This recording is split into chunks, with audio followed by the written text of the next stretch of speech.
हरे कृष्णा, सभी को राधे राधे।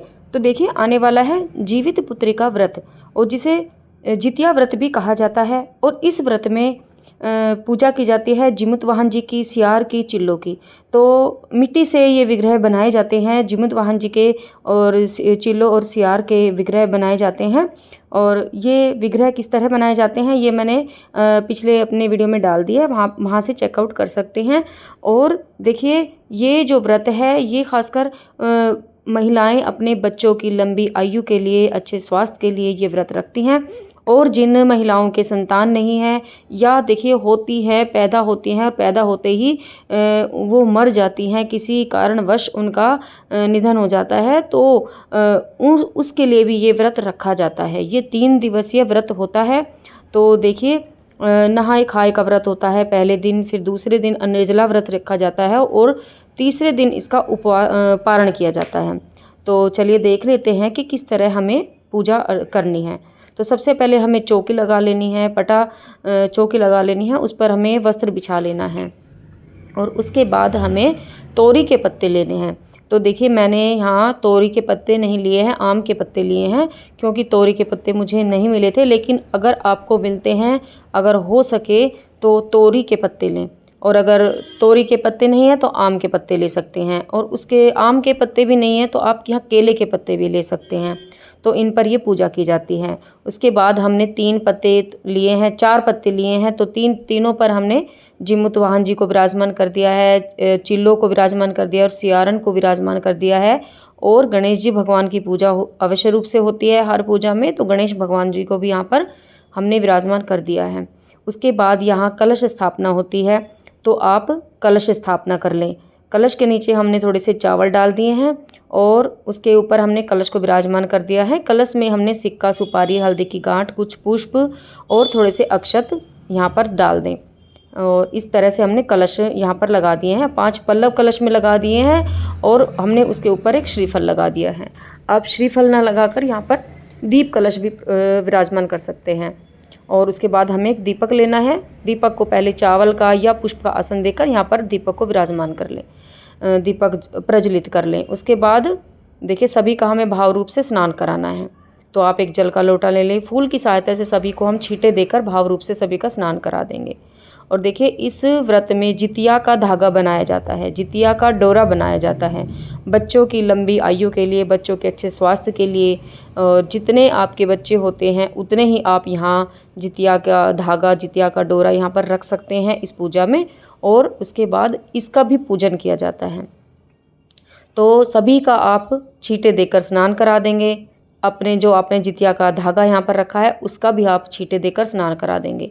और अपने पूजन का, आपने जोत लगाई है जोत का, क्योंकि जोत जो है भगवान साक्षात अग्निदेव भगवान देवता हैं, और अपने वरुण देवता जो कलश हैं वरुण देवता हैं, उनका भी सभी को आप छींटे देकर स्नान करा देंगे। सभी को आप तिलक लगाएंगे, सभी को आप चावल अर्पित करेंगे। इस तरह से आपको पूजा शुरू कर देनी है।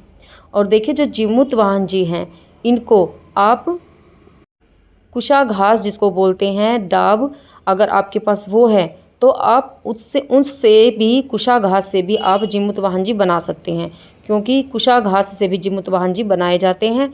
तो आप एक आकृति की तरह जिमुत वाहन जी बना सकते हैं कुशा घास से, अगर आपके पास है तो। और अगर नहीं है तो आप मिट्टी से इस तरह भी बना सकते हैं। तो सभी का हमें पूजन कर लेना है।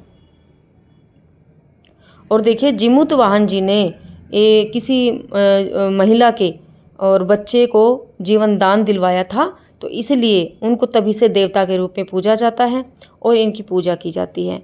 और चील और सियारन की पूजा इसलिए की जाती है क्योंकि ये व्रत सबसे पहले चील और सियारन ने ही की थी। तो इस व्रत में चील और सियारन की भी पूजा की जाती है। तो हमें भाव रूप से पूजा करनी है। और ये पूजा आप दोपहर के समय कर सकते हैं, शाम के समय भी कर सकते हैं। इससे पहले दिन नहाय खाए का दिन होता है, तो नहाय खाए की पूजा अलग से की जाती है। और ये पूजा आप किसी तालाब, सरोवर, बस खड़ा जल हो, बहते जल में पूजा नहीं होती है। तो जैसे तालाब होता है, सरोवर होता है, वहाँ पर आप पूजा कर सकते हैं। तो अगर आप पार्क वगैरह में कर रहे हैं तो वहाँ पर गड्ढा खोद कर तालाब बनाया जाता है, तो वहाँ पर पूजा हो जाती है, वहाँ पर भी आप पूजा कर सकते हैं। और नहाय खाए की पूजा भी तालाब के समीप ही जाकर होती है। और इस दिन, व्रत के दिन, इस तरह घर पर भी चौकी लगाकर आप पूजा कर सकते हैं। तो सभी को आपने पुष्प अर्पित करने हैं। चिल्लो सियारन को, भगवान गजानंद को, जीमूत वाहन जी को, सभी को आपको पुष्प अर्पित करने हैं। अपने कलश देवता को, अपने अग्नि देवता को आपने सबको पुष्प अर्पित करने हैं। और आपके पास अगर ज़्यादा पुष्प हैं तो आप अपनी चौकी को सुंदर से सजा भी सकते हैं। अगर आपके पास केले के पत्ते हैं तो आप यहाँ पर केले के पत्ते भी लगा सकते हैं। बड़े विधि विधान से ये पूजा की जाती है। और देखिए, जीमूत वाहन जी को और गजानंद भगवान को आप जनेऊ अवश्य रूप से अर्पित करें। जनेऊ जरूर अर्पित किया जाता है और सभी का इसी भाव से आपको पूजन करना है। और इस व्रत में देखिए, भोग में चने का भोग लगाया जाता है। भीगे हुए चने होते हैं। तो हमें, जब हम व्रत करते हैं तो उससे एक दिन पहले ही हमें चने अपने भिगो कर रख देने हैं और हमें अगले दिन चौकी पर चनों का भोग लगाना है। और यहाँ पर नमक का भोग नहीं लगता है। और मीठे पूड़ी जो भी आपने बनाया है उनका आप अवश्य रूप से भोग लगाएं। दक्षिणा आपको अवश्य रूप से रखनी है। दक्षिणा, आप कोई भी पूजा कर रहे हैं तो उसमें अवश्य रूप से आपको दक्षिणा रखनी है। और कोई और अगर आपके पास प्रसाद है मीठा, आप उसका भी भोग लगा सकते हैं। और देखिए, क्योंकि ये पूजा बच्चों के निमित्त होती है, बच्चों के लिए ही होती है, तो कुछ ना कुछ आप खिलौने, कुछ भी खिलौने आप इस पूजा में रख सकते हैं। तो और क्योंकि पूजा है तो पूजा में फलों का भोग विशेष रूप से लगाया जाता है, तो आपको फलों का भोग लगाना है। कोई भी फल आप लगा सकते हैं। आपके घर में जो भी फल हैं, जो भी ऋतु फल हो या जो भी आपको आसानी से मिल रहा हो, उन फलों का भोग आप यहाँ पर लगा सकते हैं। और इसी तरह से जीमूत वाहन जी की और चिल्लो सियारन की पूजा की जाती है। उसके बाद आपको सारे विधि विधान से पूजा करने के बाद हाथ में कुछ पुष्प और कुछ चावल लेकर कथा सुननी है।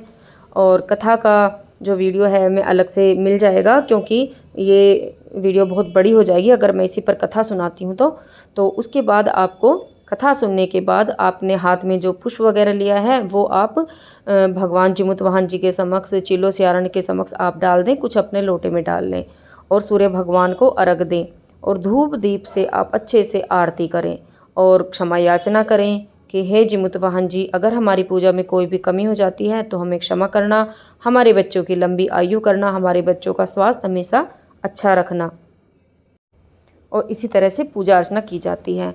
और इस व्रत में देखिए, जब हम सरगी करते हैं तो सरगी के दिन हमें तोरी की सब्जी, नोनी का साग, इस तरह से पकवान बनाया जाता है। और जिस दिन व्रत रखते हैं, व्रत के दिन कुछ भी नहीं खाया जाता, निर्जला व्रत रखा जाता है।